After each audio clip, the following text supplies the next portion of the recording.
welcome to day 1 of waking up at 5 a.m. to read. Day 1 was pretty successful, I'll say. I got up at 5, went right on my Kindle, picked a book, started reading. Surprisingly, I didn't feel that tired all the way until like 6:45, and then at 6:45 I out of nowhere felt like really tired and I fell asleep for 15 minutes.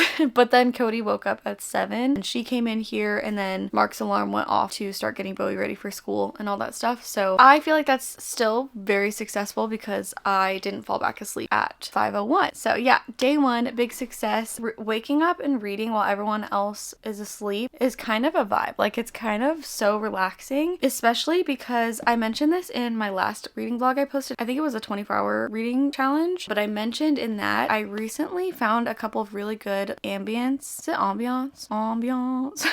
I found a couple of really good ambience playlists, and there's 2 specific ones that I have been alternating between. One of them is like more of a regular just background ambience noises, and then one of them is like ambience rainforest noises, and I like to listen to that one specifically when I'm reading fantasy because it's like the ambience noises plus like water flowing and birds chirping and wind rustling through leaves. It's just like the perfect setting to feel like you're literally in the forest with the characters, like you're in the book as it's happening. And this has transferred over into just like my regular life as well, not even just like reading. I literally have been like sleeping with that ambiance playlist on. I wake up, play the playlist. It just like something about it is so like soothing to me, and it just, I don't know, I feel like it's just a reminder to like stay calm because I have a lot of anxiety and I'm just really anxious all the time. I end up carrying that in my body, like especially my shoulders. I'm always just like really tense. So I feel like whenever I hear it, it's a reminder to my brain to just like take a deep breath and be in the moment and just like, you know, be very calm. So maybe try that out if you haven't yet, because it's genuinely been so amazing for me. I've been listening to it 24/7. So I was listening to that this morning when I woke up. The book that I decided to pick up first is Slaying the Vampire Conqueror by Carissa Broadbent. I don't own the physical copy of this yet because it's being republished traditionally, and so it was getting a new cover. I actually don't know if it's out yet. I think it's about to come out. And then I did also get the Owl Crate version to like match the rest of my Serpent in the Wings of Night series. If you don't know what this is, it's set in the same world as The Serpent in the Wings of Night, which can get a little bit confusing if you're in that series or wanting to start it. Basically, the order goes The Serpent in the Wings of Night, and then the little novella, Six Scorched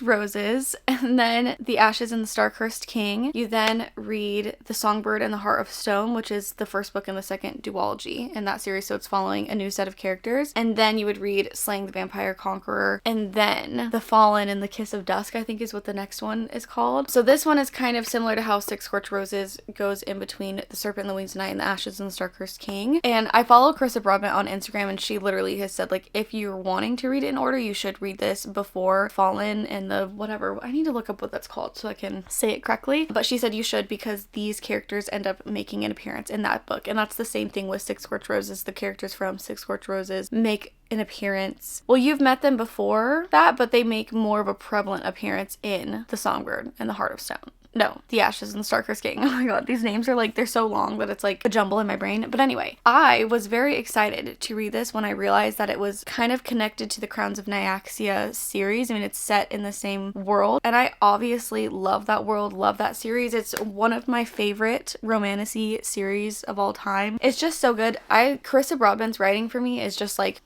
perfection. I eat it up. So far, every single book in the Crowns of Nyaxia series has been a 5-star for me, which is kind of crazy, but well deserved. It's so good. That is the book that I started with. I'm currently 18% through the book, so it's saying I have 6 hours left. It's been really, really good so far. I didn't read the synopsis for this one because I like to go into things blind, especially when it's like kind of farther into a series. I mean, I think you can read this as a standalone, but like because I'm already familiar with like the Crowns of Nyaxia series, I just like to go into it blind. So what I know so far is you are following our main character. She's part of this coven. I forget what the magical coven is called. It's not a coven. It's not like witches, but that's like what I'm thinking of. She's part of a group, and essentially whenever you dedicate yourself to this group, you give up your eyesight. You are blindfolded. You can no longer see at all. Even if you took the blindfold off, I'm pretty sure she like can't see, but she now has access to this magic where they explain it like she connects to threads and like tethers, and she can like basically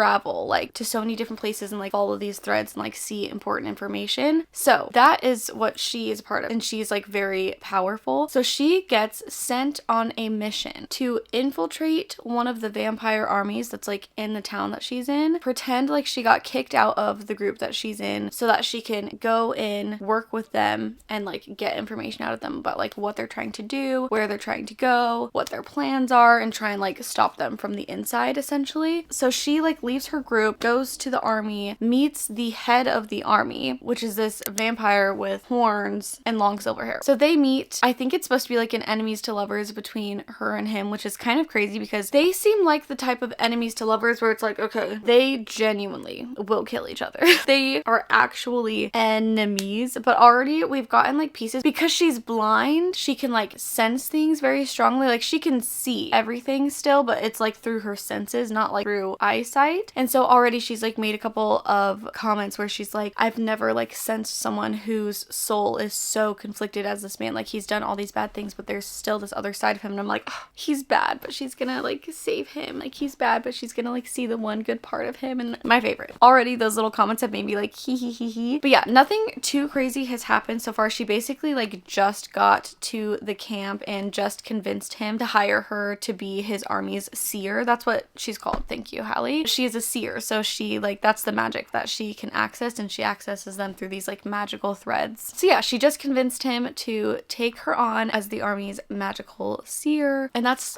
where we are in the story. So not too much has happened so far, but I am thoroughly enjoying myself. It's already 8:54, so I think I want to read for like 30 or 45 more minutes this morning before getting my day started. But so far, waking up at 5 a.m. to read, I like it because I feel like it's just helping me reach multiple of my goals. Like I don't want to go on my phone first thing in the morning. I want to get up earlier and like just get a better start to my day. But it's been really hard for me because like sometimes when you wake up early, you don't just want to like get out of bed immediately, but then if you go on your phone, you fall back asleep, or it just makes your brain feel groggy. So I feel like it's just so nice to wake up and then read because it's just very relaxing still. It's not like you're waking up and immediately your body or brain is stressing out at all, if that makes sense. So yeah, hopefully day 2 and the rest of the days this week continue to go smoothly. When I first woke up, I did start to get a little too cozy and I had to like sit myself up because I'm like, okay, you're setting yourself up for failure. Like I'm way too comfortable right now. But yeah, hopefully the rest of the days go smoothly and this will help set me up for long-term success to become a morning person and wake up earlier. But I'm gonna sit in bed, enjoy my coffee, and then get my day started. So I will see you guys tomorrow at 5 a.m. for day 2.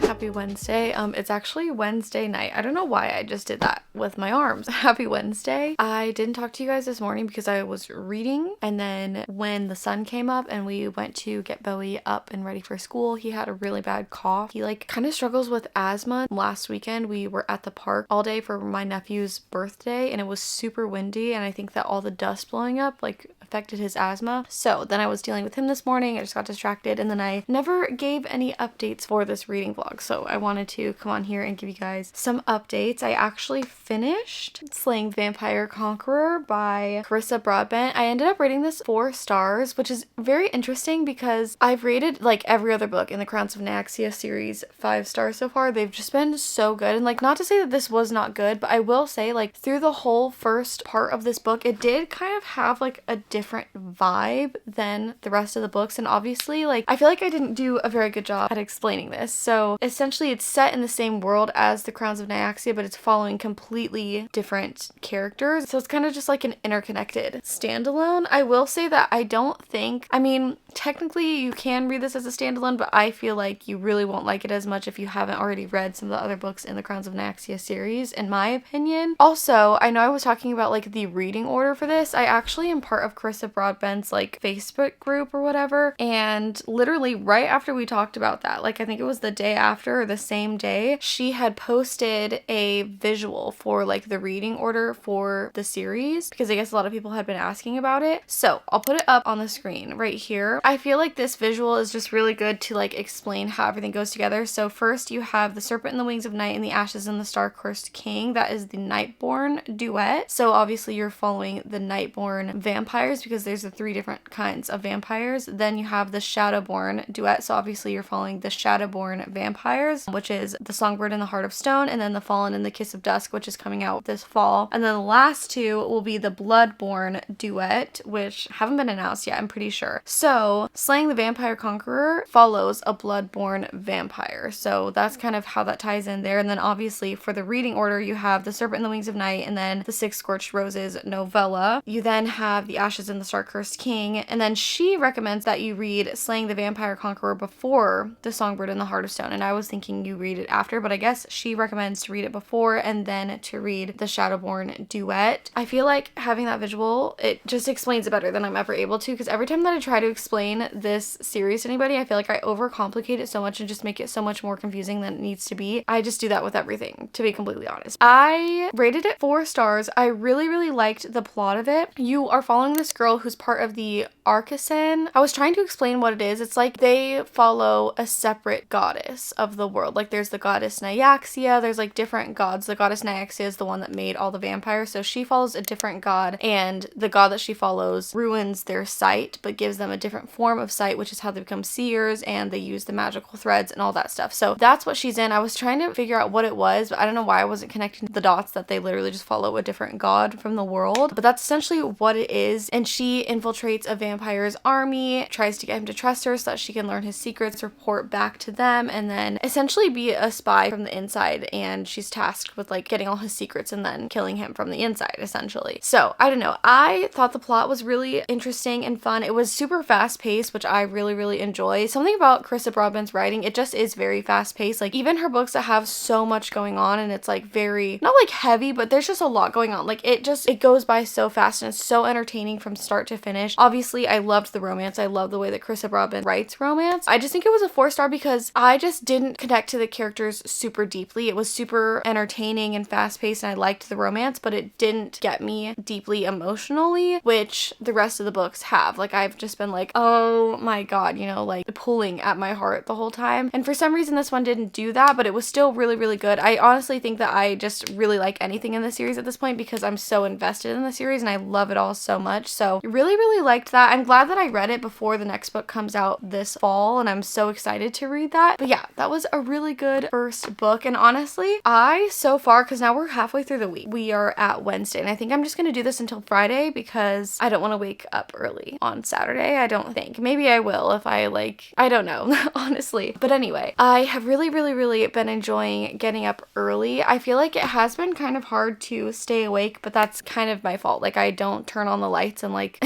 anything like that when I wake up. Like I literally keep all the lights off. I just sit up and turn my Kindle on, and that's about it. So I think that it would be easier for me if I got up and like turned on the lights and stuff, but I kind of feel bad because Mark doesn't get up that early and he obviously has to leave and go to work, so like I don't want to wake him up whenever I'm like getting up to read and stuff. So I need to like figure out a balance on like, maybe I should just turn on my little side lamp actually, because he's on that side of the bed, so I don't think that really, I mean, if you know Mark, he literally could fall asleep standing up. Like he's not a light sleeper. I'm really enjoying waking up. Also, I feel like because I'm getting up specifically to read at 5 a.m, it has been stopping me from getting on my phone immediately when I wake up. I've always wanted to break that habit, but I feel like it's easier said than done. And like when you first wake up, like you automatically just want to lay in bed, and then like you're not just gonna lay in bed and stare at the ceiling, so you just go on your phone, you know. But because I have been like intentionally waking up to read, I don't know, I feel like I'm kind of slowly changing that habit. By today, I like wasn't even tempted to go on my phone at all. I just like opened up my Kindle and was perfectly content reading. So I'm really excited about that. Honestly, even after I film this video, I might continue to do this just to like try and build the habit, or like continue building the habit, even if I'm not not like recording it for a video, I do think that I'm gonna keep trying to like read first thing in the morning just as a habit so I don't go on my phone, because I am trying to lower my screen time and stuff, and I feel like that really is helping that. So that is my final thoughts on Slaying the Vampire Conqueror and day 3 of waking up at 5 a.m. to read. So because we finished this book, that means we're going to be able to pick a new book tomorrow, and I don't know what I want to read. I have Thursday and Friday to read for this vlog. I don't know if Bowie's gonna go to school tomorrow, so if he doesn't go to school, they'll probably sleep in longer and I'll have even more time to read in the morning. But if he does go to school, then I'll have from 5 to like 7 to read, and then I pause for like an hour to get Bowie ready for school, and then Mark takes him for me. I'll like make a coffee and then give myself like another hour and a half to read. So I'll have like 3.5 hours ish each day, so that's like 7 hours total of reading that I'll have available to do for this video. Anyway, I was trying to think of like what I want to read next, and I have a couple of options. The first option that I have is actually so exciting because I literally forgot that I had a NetGalley account, which if you don't know what NetGalley is, it's like basically a website where you can sign up to receive ARCs of books or audiobooks and then review them. I forgot that I had one of those accounts, so I went on there randomly the other day and I was like, oh my gosh, I have this, I should like start using this. And I requested an ARC for Left of Forever by Tara DeWitt because when I saw that book, I was originally drawn in by the cover because that cover is just beautiful. Something about the cover, I just love it so much. And then I read the synopsis and realized that it was about a couple who was high school sweethearts. They got married young, had kids young, then got divorced, and now it's like later on in life their kid is, I believe he's like just got accepted into college or something, and now it's like they're trying to give the relationship a second chance.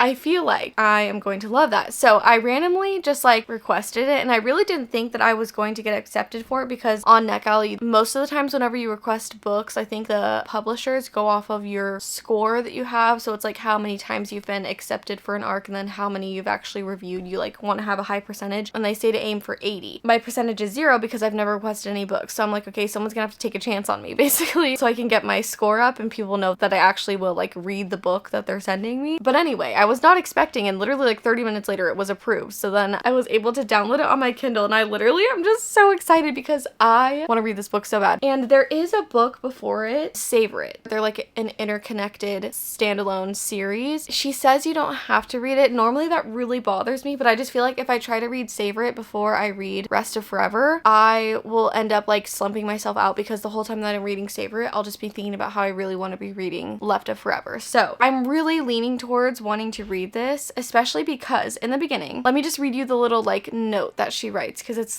so cute and it just made me feel like, oh my god, I'm going to love this. So, Left of Forever is the book of my heart for many personal reasons. I met my husband when I was 17. We went to 2 proms together, went to college together, got married too young, and had babies before we had fully developed frontal lobes. Staying together and staying happy together does not come without its shared struggles. And you know what? So often the villain is simply life. Which that line alone, I feel like I feel so deeply because Marky and I met him when I was 16. We started dating. We had Bowie's name picked out within like a couple of months of us dating. We knew how many kids we wanted to have. We knew, you know, all this stuff, and like we've been together ever since. But having kids at such a young age and being together like through coming into adulthood, I guess I'll say, like, it really is true. Sometimes it's like not even an issue between you two. It's like an issue with just everything else you have going on in life. So I don't know. I just feel like this is gonna hit me so deeply. Anyway, so then she says, so often the villain is simply life. Life doles out circumstances that make relationships hard. Healthy communication and conflict resolution are so much more difficult than anyone talks about. I can so easily see how 2 people like Ren and Ellis, who have always been the leaders and caretakers of their own world, could fail to seek help with their own struggles. But for as much as it deals in hardship, life hands out those occasional chances too. Sometimes second chances, and lasting love ultimately comes down to a choice. I hope you enjoy watching Ren and Ellis as they choose to be vulnerable and own their mistakes, facing all the ways they went wrong before and taking the chance that is handed to them. I hope you love watching them choose each other again. I know that I did.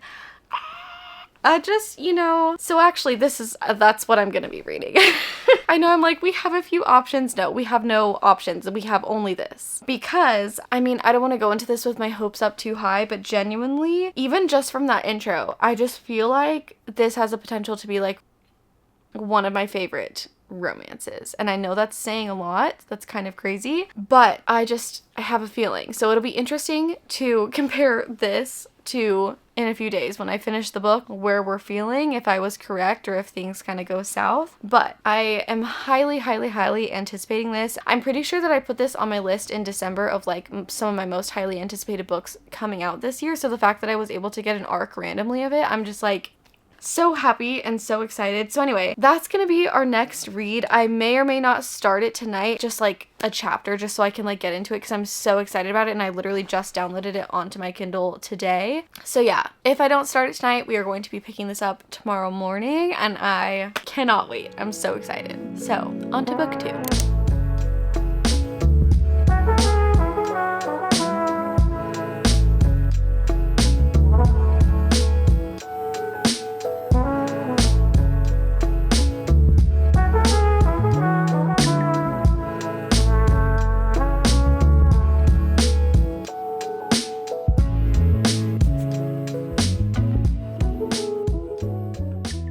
I have had the best morning reading this book. It's actually 12 o'clock because I started reading this at 5. I read from like 5. Well, okay, I woke up a little bit late today actually. I woke up at 5, I think it was 5:15, but I immediately picked up my Kindle, started reading. I read until probably like 7, and then I fell back asleep for like 30 minutes. Then I got back up, made the kids breakfast and everything, and then I was like, honestly, all I want to do is get back in bed and keep reading because this, it has just been so good so far. I'm like flying through it. I'm currently on chapter 16, 44% through the book. It is just so good. There's been so many little things that I've highlighted. I feel like I am really loving the aspect of them like being parents, and then like, I don't know what it is about it, honestly. Well, okay, I do know what it is about it. Let me, hold on. First of all, there's so many little things that she writes about with the two main characters because they were childhood friends. They met at, I think it's either 3 or 5. They were childhood friends for the longest time. Then once they became teenagers, they realized that they, you know, were in love with each other. And then she ended up accidentally getting pregnant at 17. So that's how they became parents, and they decided to get married. And then they were with each other all the way up until like, I think it's 5 years ago, they got a divorce. And it's kind of been discussed like a few of the reasons why they got divorced, but I feel like there hasn't been anything too crazy. But what I will say, I feel like a lot of times whenever I think about a second chance romance, I'm like, okay, but am I gonna want them to get back together? And one thing about this, because she is the one who asked for a divorce, right? So one huge thing about this is like the male main character, he's talking about how after they got divorced, he realized so many things, and then he didn't just realize it and like wants to try again. He's like actively putting in work to be different. So he started therapy. He like talks about things that he's actively doing and can change and be better. And like their communication right now is just so good. I feel like not often reflected in books. Like I feel like the big thing is like miscommunication, but this is like just depicting such healthy communication and healthy boundaries, and like how it's not just black and white. Like there's so much gray area, especially whenever you have a history together, whenever you have kids together, whenever there's all these different emotions going into it. This is just so good. And also in the very like first part of the book, there's this entire part where it's like it's kind of like You've Got Mail. If you've never seen You've Got Mail, I'll try and explain it, but that's like one of my favorite movies. It's one of my mom's favorite movies. Essentially, they're writing letters to each other, and she doesn't know who she's writing to, but he does. And so it's like this whole thing, and I didn't know that that was going to be in here, and it was so unexpected, but it's one of my favorite parts of the book. Like whenever I was flying through all the letters that they were sending back to each other, I literally was just like, had butterflies and was like giggling, because I'm just like, and I said this about Divine Rivals too, I love the aspect of like writing letters. And honestly, Divine Rivals, it was kind of a similar thing too, because I'm pretty sure one of them knew who they were corresponding to and the other didn't. Like similar type of vibe. So I guess I just really like that apparently. But yeah, that was like an entire aspect of the book that I did not see coming, and I have really, really enjoyed. So yeah, we're about halfway through, and it's just the most cozy vibe. And like the setting of the town, I do think it would be beneficial to read the first book in the series first, because there are a lot of side characters that are mentioned that I think probably get more explanation in the first book. And like obviously you probably get more explanation on the town that they're in also. But from what I'm gathering, I feel like it's supposed to be really similar to the town of Forks, like from Twilight. And like there's there's been so many references about like listening to the Twilight soundtrack and like how that's some of her favorite songs. And like me and my sister, we love listening to the Twilight soundtrack. I unapologetically love Twilight so much. Like I literally watch it probably at least every other month, most times once a month. I want to go through and reread the physical copies since I now have all of them. They're right over there. I have spent the last few months collecting right here. I've spent the last few months collecting used copies of the physical books because I don't know, I just felt like I wanted to collect the used copies for the Twilight series so that I could, I don't know, it feels nostalgic for me for some reason to buy them used instead of going to get new ones. So anyway, I just finally finished collecting all those and I haven't read those since high school. I read the series like 2 times whenever I was in high school. Might have been 3, but I'm pretty sure I read it twice in high school, my junior and senior year, and I loved it so much. And then I obviously love the movies, so I want to reread it as an adult and like tab it and annotate it and all that stuff. That entire aspect of it, like, you want to hear what has been going through my head this entire time reading this book, honestly. And I feel like maybe that's why I'm like also feeling like butterfly giddy.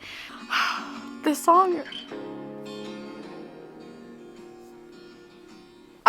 that song, it just makes me feel things. So anyway, the entire time that I've been reading, I've just been hearing that guitar strum in my head, and I feel like it's making this feel even more emotional because that's just a very emotional song. I feel like as soon as I hear it, I just feel like, I don't even know. So anyway, that's where I'm at with this. I am loving it. I have 0 complaints with it so far. It has been so fast paced, but not in a way that feels like there's no substance to the book. Like it's very much feeling mature, but still like funny and like spicy and cute, like not mature and like okay, this is boring. Like it still feels romance, but just in a little bit more of a mature way because we are dealing with characters that have been through a lot more mature things than like if they were in a college romance or something like that. So I don't know, and all like the little lines about like parenthood and time flying by and how it's so hard. Like I feel like this is one thing I want to read about more because it's not really talked about. Like genuinely, as someone who is married to my high school sweetheart, it's amazing because I feel like there's no one on this earth that will ever know me as deeply as he knows me. But also it like really is truly so hard to transition from like being a kid and growing into adulthood. Like that alone and like being together with someone is so hard, but doing that all while also trying to like be parents is so hard. And I feel like nobody talks about that because it genuinely is a consistent, like not battle, but it's just like it really truly is so hard. And I feel like that is another reason why I am like getting emotional right now. I feel like that's another reason why I just am really loving this because she's showcasing like, yes, like it's really hard and like, you know, sometimes you can't make it work because all of the outside circumstances are just too much. Like I don't know. I'm really, really loving this. I feel like it's just really raw and honest and funny and flirty, emotional. I'm loving this so far. I honestly don't want to stop reading right now, but I need to get other stuff done. So I'm looking forward to tomorrow morning whenever I can continue this book because I have a feeling it's going to be a 5-star, potentially 6-star. I don't know, but I'll see you guys tomorrow morning so we can finish this. I'm so happy I was able to get the ARC. This is genuinely the best thing in my life.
You guys, 6 stars. So freaking good. Hello, also, it is the next day, clearly. This book is going to sit with me so deeply for such a long time. Ren and Ellis are my babies.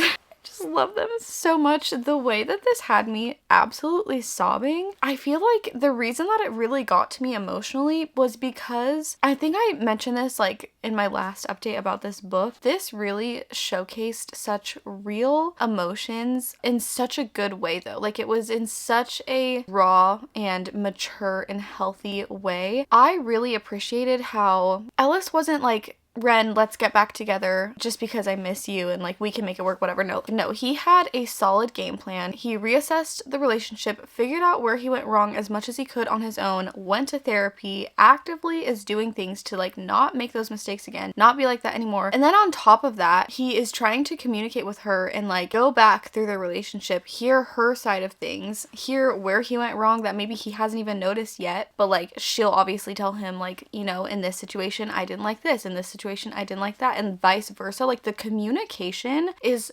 so beautiful.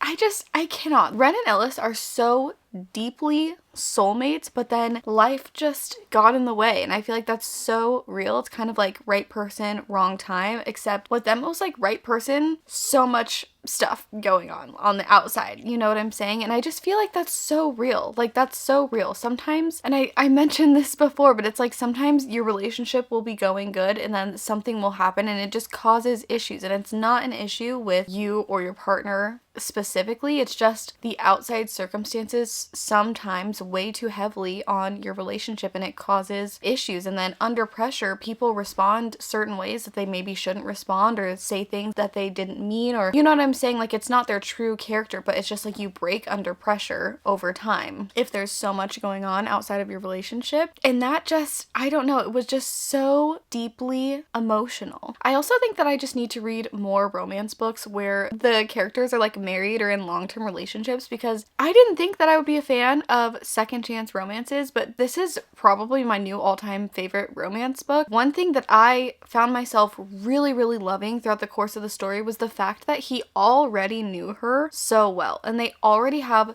so much history together, and he already like loves her so deeply. Like they already know how well they are together. They just need to like overcome issues. And if the book is written like this and they can overcome issues in a realistic and healthy way, then eating. Like genuinely, this is kind of a plot twist for me. I really like have strayed away from second chance romances because I just assumed like I'm not gonna want them to get back together. Like clearly they broke up for a reason. You can't convince me, you know? But clearly I need to try some more second chance romances. And I feel like because I have been in a long-term relationship, the quotes about like being in a long-term relationship and being with someone for such a long time and creating a family with somebody, like it just hit me differently because that is also my life. So it's just like a different level of relatable, which I just love so much. And there's just so many beautiful quotes that came out of this book, and the fact that it was raining when I was finishing it and I literally just like had the Twilight playlist on repeat all day long. It was just like the absolute perfect book, perfect time for me. It literally could not have gotten any better than that. A couple of memorable quotes from this book that literally are going to stick with me forever. This one says, "I grew up with my great love, so I think maybe my heart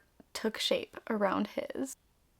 I'm literally gonna cry right now because you know what? My heart took shape around Marky's.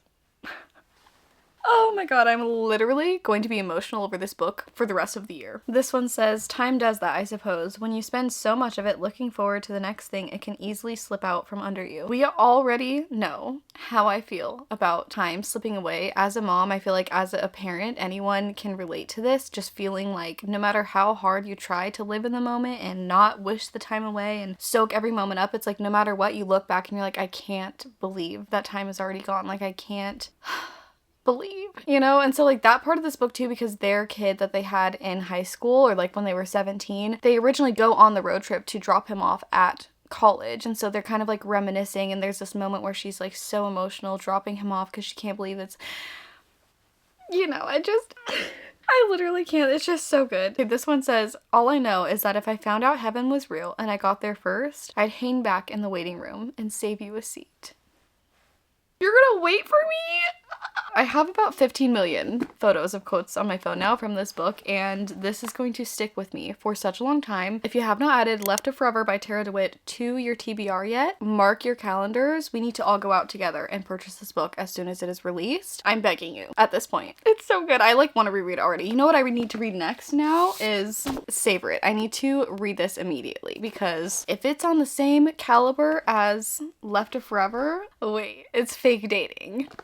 I'm gonna be picking this one up soon. I just had to come on here and update you guys on Left of Forever because I literally just disappeared into this book and then was nowhere to be found. It was so good. I highly, highly, highly recommend adding that to your TBRs. I'm seriously looking forward to when it's released so I can add it to my bookshelves. I'm gonna go through and add all of my little Kindle highlights to the book and tab it, and I cannot wait. I literally cannot wait to like be back in that story just whenever I am adding all of my little annotations and stuff from the Kindle. So that is all I have for today's video. I think this week was a major success. I hope you guys enjoyed waking up at 5 a.m. with me this week, and maybe I inspired you to try and make some new changes in your life. Try and get up early and read some books. It's honestly so fun. I feel like it sounds like torture getting up at 5, but after a full week of it, I think I'm going to continue trying to do this because I have really enjoyed myself. Thank you so much for watching. If you have not already subscribed, make sure to subscribe before you go so you don't miss future content from me, and I will see you in the next one. Bye!